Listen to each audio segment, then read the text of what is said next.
Was this the perfect Call of Duty Zombies map? Asked this question on February the 2nd, 2019. You may not have realized, but 3 years ago to this day, Treyarch released one of the best zombie maps ever made, and arguably the most perfect zombies map too. That's right, Der Eisendrache is 3 years old today. A map so goddamn good that it deserves its own dedicated video looking down memory lane as to how the community reacted to this map on release and why it is held as such a perfect zombies map. Now, this sounds crazy, but a lot of Zombies community members are still creating videos about this map to this day, and even 3 years later, people are still interested in seeing this map. So why is this map so good? It just has the perfect mix of everything you want and love from a Zombies map. Coming from a map quite big in size like Shadows of Evil and a map quite small in size like The Giant, Der Eisendrache nailed the map size perfectly. It wasn't too big, but it wasn't too small either. It was just the perfect size, with tons of open areas for training as well as tight corridors. This map brought back a lot of features which made previous Zombies maps so successful and remixed it into its own flavor, such as the 3 dragon heads, such as the 3 dog heads. This map catered to the casual and hardcore players by allowing pretty much anyone to get a decent wonder weapon straight away, being the Wrath of the Ancients, but it re-brought the elemental wonder weapon theme from Origins with 4 elemental bows, which in their own right are just as good, if not better, than the staffs. And while some of these upgrade quests are more tedious than others, these have always been extremely fun to jump back and do. Coming off the bat of a launch map with new characters and a bonus map with the characters we've waited so long to see the continuation of their story, this map had to deliver on all fronts, and oh boy, it did. Here's how we got introduced to it. I'm a sucker for medieval castles. That's where we're going in Der Eisendrache.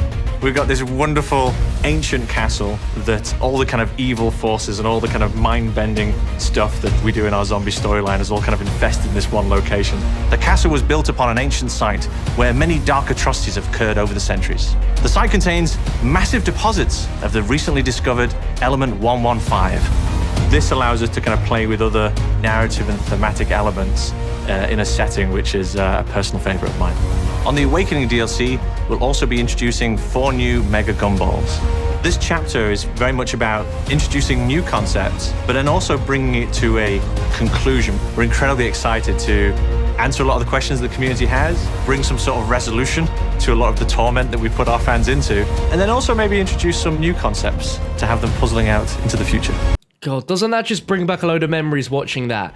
And I think Treyarch can take a leaf out of their previous books by making trailers like this. This was so incredibly exciting back in the day as we got this on December 21st. Imagine Treyarch announcing a DLC that far in advance and actually showing it in a trailer. That just shows that releasing trailers for your upcoming DLC is a good idea. As we clearly know, DLC 1 is very important for a game to get right because that gives us the precedent of what we can expect for the future DLC content, and Der Eisendrache was the absolute perfect map for it. Let's dive into why this map was so perfect and as well as the community reaction surrounding this map upon release. This is really weird, and I'm sure some of you might agree with me, some might just not be able to feel this, but you know when you jump into a zombies map and the spawn room just straight away feels like a Treyarch map?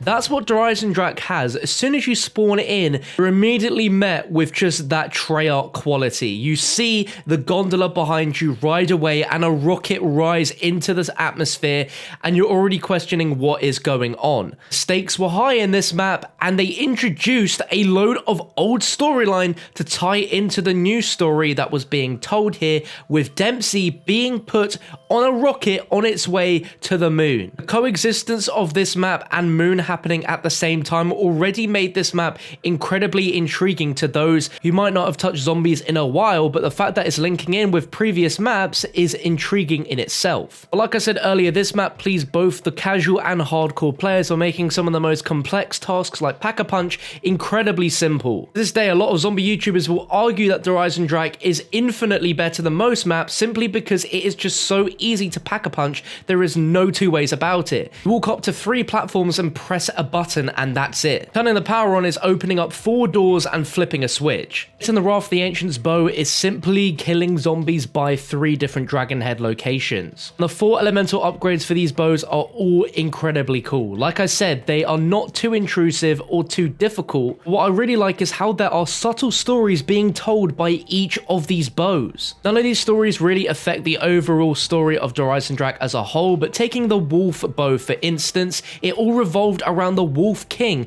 who created the Der Eisendrache site hundreds of years ago. And to learn that story, you have to activate several paintings about the Wolf King's life around the map. The additional layers of story Treyarch added in this map which were not necessary is why this map just elevates itself into easily the top 5 best maps ever, but could easily be classed as the most perfect map.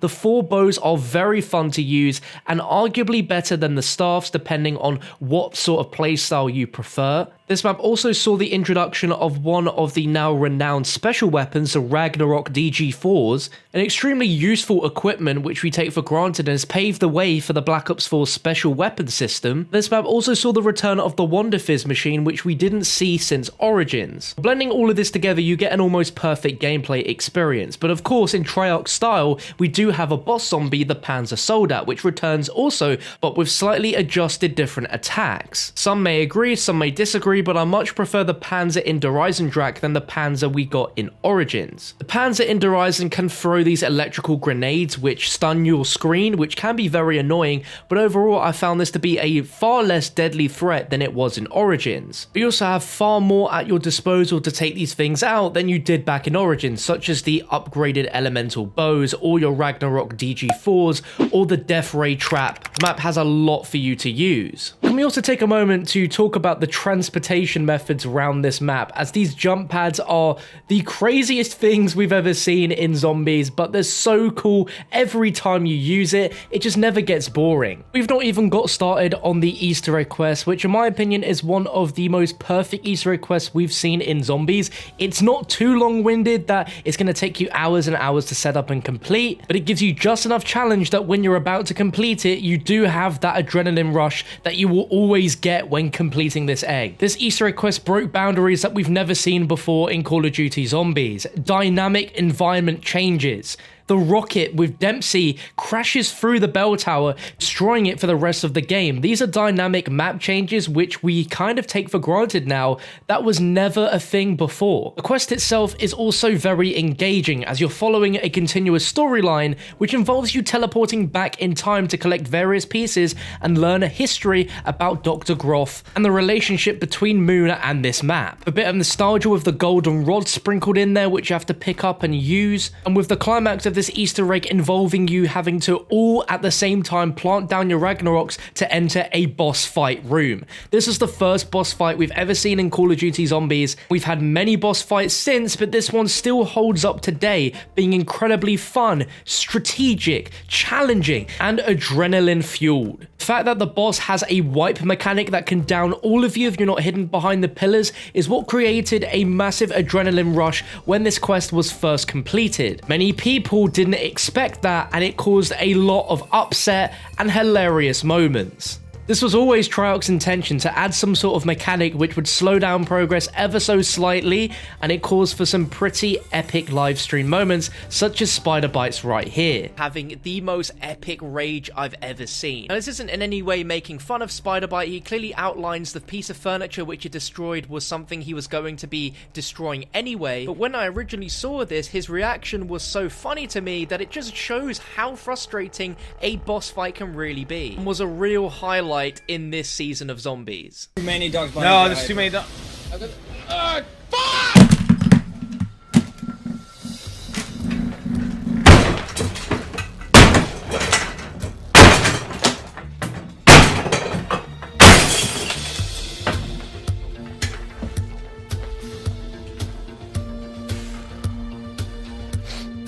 Let's not forget the most epic reaction from Noah, Rad, Milo, and Money Talks when the Der Eisendrache egg was completed, and seeing us blowing up the moon for the very first time. We blew up the Earth several years ago, and then we blew up the moon? This was excitement unseen before in the Zombies community. Here, I put it here. Computer.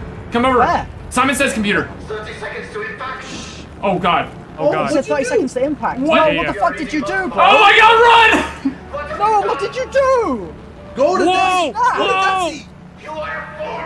Dempsey! Go to Dempsey. Oh my god! We're gonna blow the moon. Holy! I'm missing the sit! What? Shh.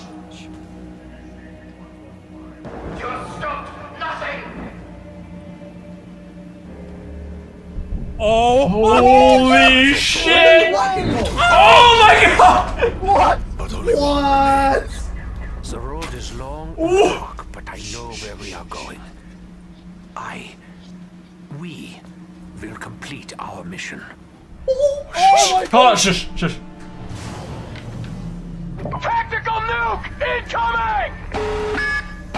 After the ending of Shadows with the in-game cutscene, we were expecting an in-game cutscene too, but nothing upon the scale which we got. A full 2 minutes cutscene where we saw empathy and emotion for the very first time from our Origins characters. We learnt more powers with the summoning key, and we also saw Dempsey bidding an emotional farewell to his alternate self. There's also a handful of other memorable moments for me from Der Eisendrache.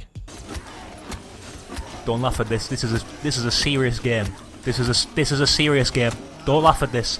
Stop laughing at this. I don't even understand what's happening here, but this is a serious game for serious people. It's a dark game. It's a thrilling game. You gotta believe me. Don't laugh at this. It's not funny. Stop laughing at this. Don't laugh at this. Move on. Next. All right. Who turned the music on?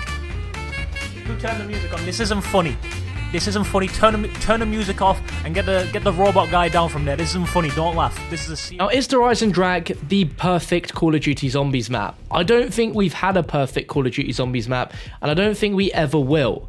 But Der Eisendrache came incredibly close to being that map. It catered to hardcore and the casual players with an incredible map, amazing atmosphere, very easy to set up, amazing wonder weapons, amazing Easter egg quest. It just ticks all the boxes that you'd ever need in a zombies map. If you like Der Eisendrache, then leave a like on this video, and if you don't, then you're simply not human. I'd love to know where you think Der Eisendrache stands in your favorite maps ever, or if you believe it really is a perfect map. If you have any great memories about this map, then feel free to leave it down below in this video's comment section. But Treyarch, thank you to every single person on the team that helped create this DLC map, because it will live on forever as one of the most beautiful zombies maps ever created, and one that will really stand the test of time. But thank you for watching. You can check out my previous video on your screen right now. For more zombies content, hit that subscribe button, turn on the notification bell for push notifications, and I'll catch you next time.